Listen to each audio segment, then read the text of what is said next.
Salut à tous et bienvenue dans ce nouvel update lecture.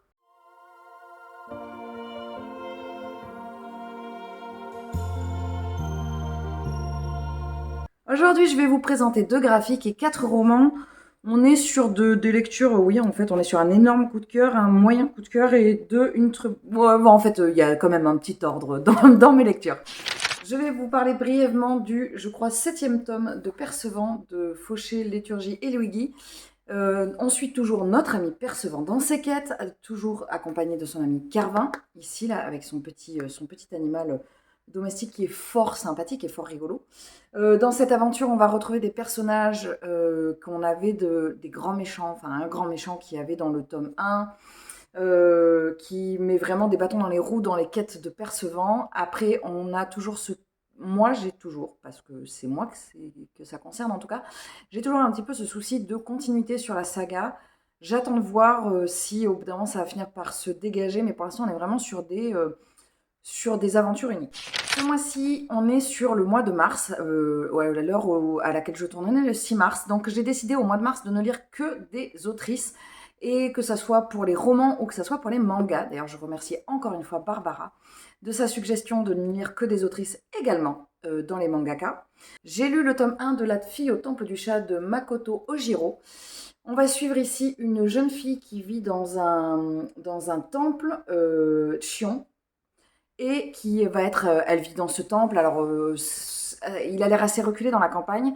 Et en fait, il y a un jeune homme qui va venir la rejoindre, qui s'appelle Gen, ou Jen, je ne sais pas trop comment ça se prononce, on va dire Jen, qui vient dans ce temple parce qu'en fait, il avait envie de partir de chez lui. Il va venir passer du temps. Alors, on ne sait pas exactement combien de temps. Enfin, si au bout d'un moment, on se rend compte qu'il est intégré dans l'école du coin et tout ça, mais au début, c'était un peu flou au niveau des rapports entre les deux protagonistes. Et en fait, j'ai compris, enfin, au bout d'un moment, ils le disent, ce sont des cousins très éloignés, donc ils n'ont pas de lien de sang, parce qu'on voit clairement que Jen est très, très attirée par Chion, qui est une jeune fille qui est complètement innocente et elle fait les choses très naturellement, on sent que c'est sans arrière-pensée. Mais sauf que, bon, bah voilà, ce sont deux ados et ça les titille quand même beaucoup. Je peux pas dire que j'ai eu un attachement particulier avec cette saga, ni que j'ai trouvé ça très drôle. C'est passé, mais c'était pas incroyable. J'irai la suite, mais je suis contente, par exemple, de ne pas l'avoir acheté. Je vais vous faire un petit peu dans l'ordre de préférence, parce que quand même, mine de rien, sur les 4 romans qui suivent, il y a vraiment un ordre de préférence. C'est marrant parce que ça n'arrive pas souvent. Des fois, j'ai vraiment des lectures qui sont toutes un petit peu sur un pied d'égalité, que ce soit dans le top, dans le moyen ou dans le très bon. Et là, pourtant, 4 lectures, 4 positions vraiment très claires. J'ai lu, alors je crois que c'est le 4e tome de la saga des enquêtes de Siglufurdur, Vic de Ragnar Jonasson. Ça faisait très longtemps que je n'avais pas lu cet auteur, très longtemps que je n'avais pas lu cette saga.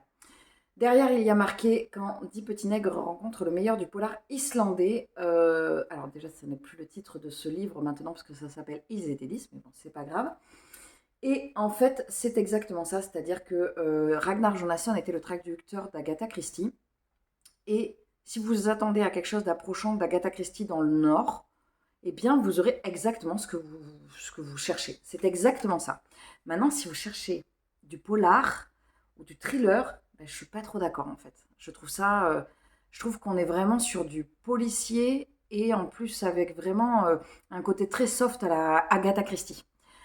Ici, on va suivre donc notre enquêteur, toujours le même Harry Sor, qui va se retrouver, donc je ne vous parle pas de sa vie personnelle, parce que c'est un petit peu le petit, parce que c'est quand même très léger, fil conducteur qu'il y a sur les tomes, qui va donc aller enquêter sur un de ses anciens collègues, va l'appeler, parce qu'il y a eu un incident qui a eu lieu à un phare, et en fait, il y a eu tout un passé autour de ce phare, donc il fait venir Harry Sor pour lui demander son avis.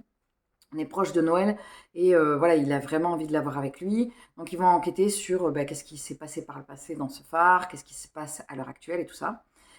Et alors, déjà c'est tout petit, ça se lit très très vite. Et en fait, moi c'est ça qui m'a énormément manqué, c'est de la profondeur dans le récit, de la profondeur dans les personnages. C'est-à-dire que une fois qu'on a lu, enfin moi une fois que j'ai lu les enquêtes du département V de Jussi Adler-Olsen, qui vient tisser vraiment des personnages avec des personnalités très complètes et complexes, ben en fait ça manque un peu de texture, un petit peu de profondeur après de retrouver ce genre de bouquin. Donc je pense que le livre en soi n'était pas du tout mauvais, c'est juste que moi j'attendais quelque chose qui n'était pas, qui m'était proposé. Ça faisait longtemps que j'avais pas lu Ragnar Jonasson. Ça fait longtemps que je l'ai pas vu non plus, parce que je ne l'ai jamais vu en vrai. Et donc, ça fait longtemps que je n'avais pas lu Ragnar Jonasson. Et je pense que j'avais oublié cet état d'esprit-là dans lequel on est dans ces enquêtes, avec quelque chose de très, voilà, de très facile à lire, beaucoup plus léger. C'est un livre que j'aurais pu lire en une journée sans problème. Je continuerai la saga, mais c'est vrai que j'ai été un peu déçue, surtout parce que je pense qu'en ce moment j'ai un petit besoin de polar, de thriller. Là, ça fait longtemps que j'en ai pas lu, d'ailleurs j'en entame un aujourd'hui. Et je pensais que ça viendrait combler ma frustration, et ça n'a pas du tout été le cas. Donc voilà, donc en fait là, il y a eu vraiment un problème de... On ne s'est pas compris lui et moi, mais c'est pas mauvais en soi. C'est juste que je suis pas partie avec la bonne dynamique avec ce bouquin. Dans l'ordre de préférence, si peut-être le deuxième et le troisième se valent à peu près, ouais, c'est à peu près ça. J'ai lu Americas de Ludovic Manchette et Christian Niemiec, que j'ai lu en lecture commune avec Marie. Alors, chez le Cherche Midi, pardon, j'ai pas dit, et avant c'était chez Point. Marie, en fait, je l'ai pas trop attendu parce que j'étais en vacances au moment où j'ai commencé ce bouquin. Et alors, je vais vous expliquer, des fois, il y a des post-it. Moi, je ne mets pas du tout de post-it, je ne marque pas mes livres. Je ne les souligne pas, je ne les corne pas, rien. Je déteste mettre ma trace sur un bouquin parce que souvent, je les donne derrière, voilà, je les offre à qui veut. Par exemple, je propose des bouquins aux filles du Patreon. Donc, j'ai pas du tout envie qu'ils soient marqués mes livres. Ce que je fais, c'est que par contre, très souvent, vous verrez que je marque un post-it. Donc là, il était ici à la première page. Et pourquoi il y a un post-it? Parce que je l'ai déjà dit, je pense, en vlog, je marque un post-it sur le début de ma lecture du jour. Par exemple, aujourd'hui, je commence, je marque un post-it. Et par exemple, si j'arrête le lendemain, je marque le post-it ici, là, je le déplace. J'aurais lu ça en une journée. Je fais ça parce que des fois, je me dis, mais ça fait 3 pages que je lis ce bouquin. Et en fait, ben non, ça fait 50 pages. Et je trouve ça nettement moins culpabilisant qu'un système que je faisais à une époque, qui était je marque un signet sur là où je dois aller. Et ça, en fait, ça m'oppressait. Donc j'arrête. Donc, si je vous raconte tout ça, c'est parce que j'ai mis ce post-it le jour où j'ai commencé le bouquin. Et je ne l'ai pas déplacé. Je ne l'ai pas déplacé car j'ai mangé le livre en une journée. Voilà. Donc, vous vous doutez que c'était une très très bonne lecture. J'ai adoré ce livre. Alors, de quoi ça parle? On va suivre ici une jeune fille qui s'appelle Amy, en 1973, juillet 1973 à Philadelphie. Et elle vit avec des parents qui sont absolument exécrables. Voilà, donc Philadelphie, ici. Et sa sœur, quelque temps avant, est partie. Sa sœur qui s'appelle... je ne sais plus comment s'appelle sa sœur. Donc bref, sa sœur est partie pour aller dans le manoir Playboy pour devenir Playmate à Los Angeles. Donc ici, à l'autre bout des États-Unis. Et en fait, Amy, elle a... ben, je ne vais pas vous dire quel âge elle a. Je vais pas vous dire. Parce que on va dire qu'elle est ado, voilà. Enfin, elle est ado. Et en fait, elle décide de tout quitter pour traverser les États-Unis et rejoindre, dans ce sens-là, traverser les États-Unis et rejoindre sa sœur. Et à travers ce périple qui va la faire traverser l'intégralité du pays, plein d'États, elle va faire des rencontres parce qu'évidemment, Amy, elle est, bah voilà, elle a pas grand-chose, elle a pas beaucoup de sous, elle va faire du stop, elle va faire plein de rencontres et elle va faire des rencontres. Alors, les auteurs nous ont placé sur son chemin. C'est marqué, mais je ne vais pas vous le dire dans la quatrième de couverture. Elle va rencontrer des personnages. Les auteurs ont mis sur son chemin des personnes, des personnalités connues. Et il y en a qui ne sont pas du tout connus, évidemment, il y a des personnages qui sont complètement fictifs. Et d'ailleurs, j'ai bien plus aimé les personnages qui n'existaient pas, qui sont complètement fictifs. Bon, ça, c'est très personnel.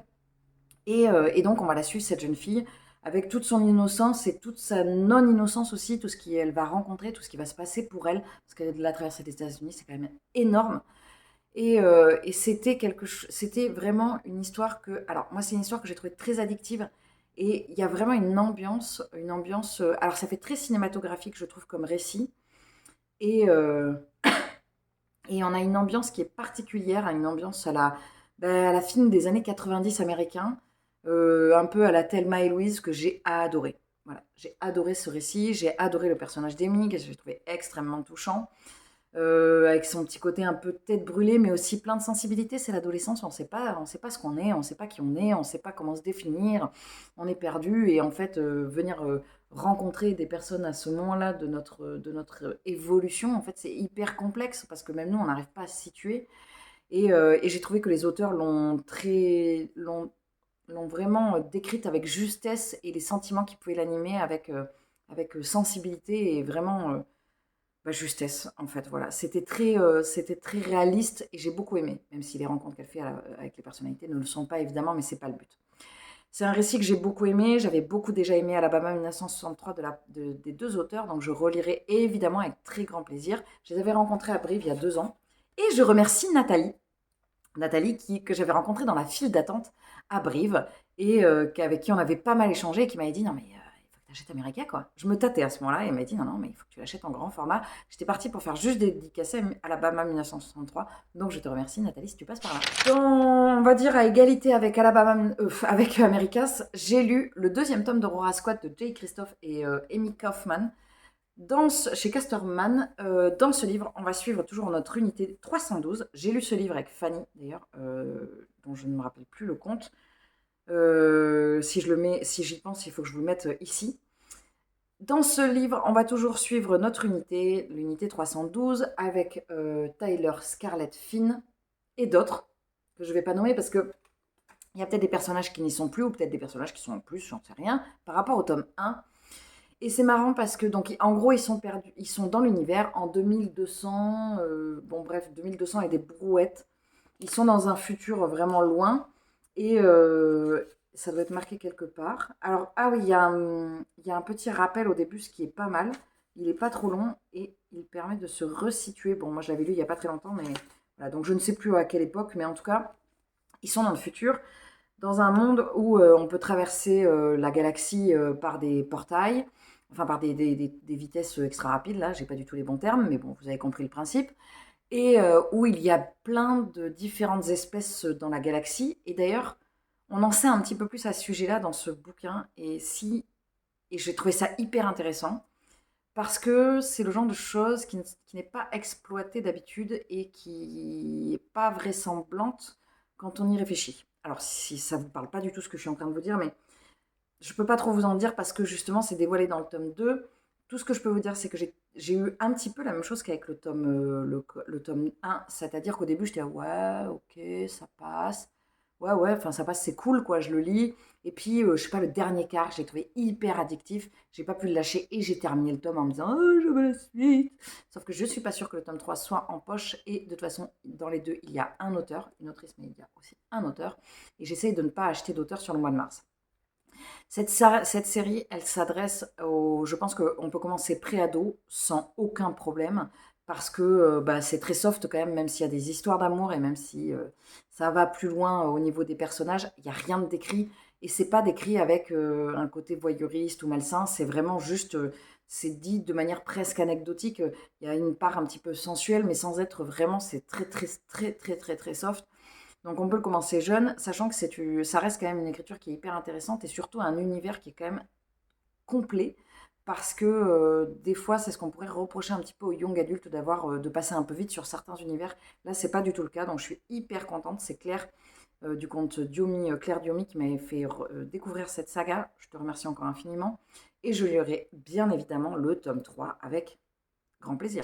Et donc la transition se fait vachement bien. Claire Diomi, la lecture commune que nous avons effectuée avec Claire Diomi. Il s'agit de mon énorme coup de cœur, Les Aiguilles d'or de Michael McDowell chez Monsieur Toussaint Louverture. J'ai encore laissé mon post-it, donc vous voyez, ça c'est ce que j'ai lu en une fois. En fait, de toute façon, j'aurais presque pu le lire en une fois tellement il était addictif ce livre. Alors, on soulignera encore une fois le travail de la maison d'édition Monsieur Toussaint Louverture qui est absolument magnifique. Et non seulement le livre est beau, en plus je le trouve pas très cher, mais en plus il tient hyper bien. C'est-à-dire que je l'ai lu, il n'est pas cassé ni rien du tout, il est vraiment... Enfin, ils sont magnifiques ces livres. On est à New York en 1882 et on va suivre deux grandes familles, donc j'ai pas les noms, la famille Stallworth et la famille Shank. Moi ce que je fais c'est que souvent je les lis mais sans les lire. Vous savez, on lit, le pire c'est dans la fantaisie, des fois je lis les noms à voix haute, je ne vais même pas prononcer dans ma tête le nom de ce personnage. On va suivre ces deux grandes familles. En gros, c'est très, ça part avec un pitch très manichéen, avec une famille qui représente le bien et la justice, et une famille qui représente le mal et la discorde et la violence, la drogue, bref, tout ce qui est mal. Et il va y avoir la lutte entre ces deux familles. Sauf que ça n'est pas du tout aussi simple. C'est-à-dire que le mal n'est pas toujours là où on pense et que le bien n'est pas toujours là où on pense, évidemment, non plus.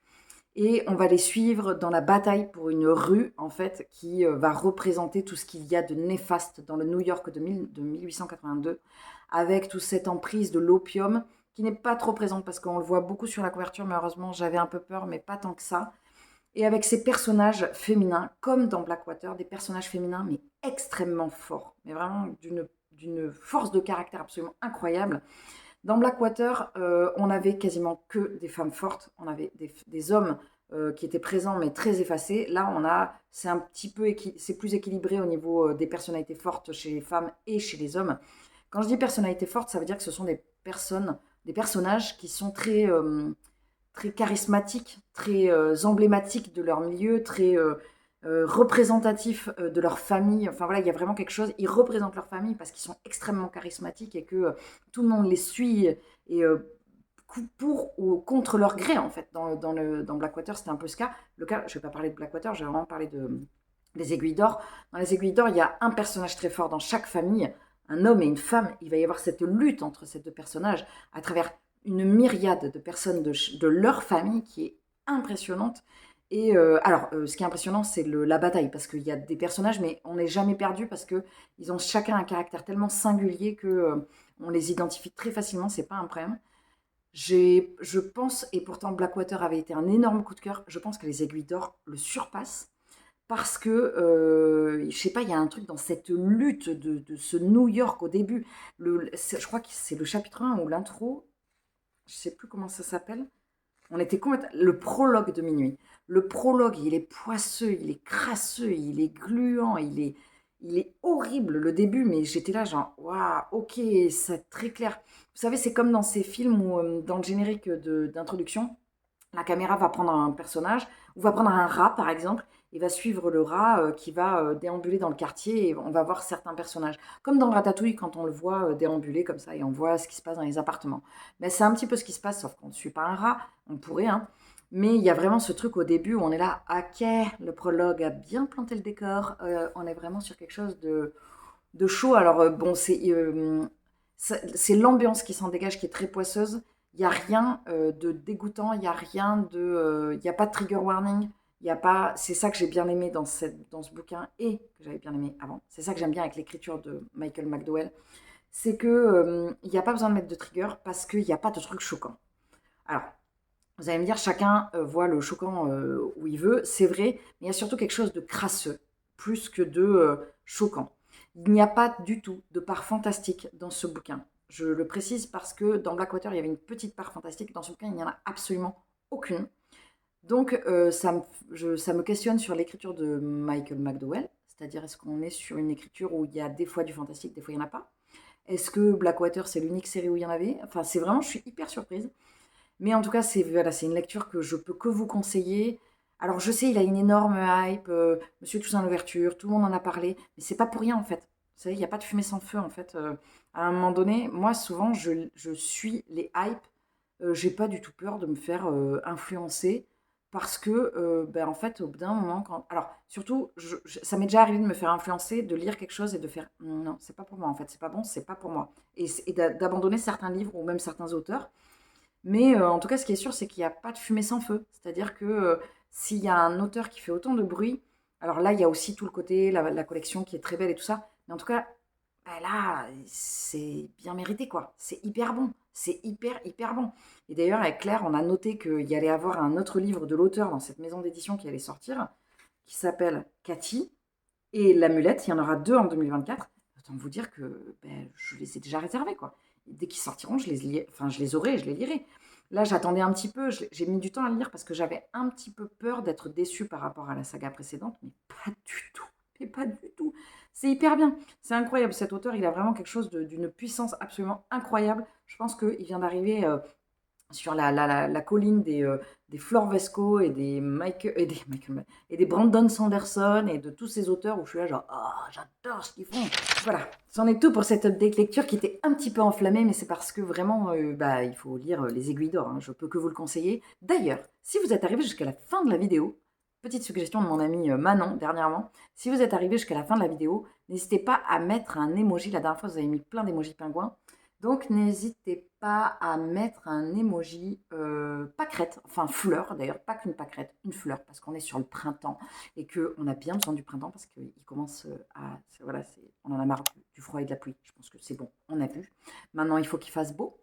Donc, n'hésitez pas à mettre un emoji fleur si vous êtes arrivé jusqu'ici et ou à me mettre s'il y en a un de ces livres qui vous tente.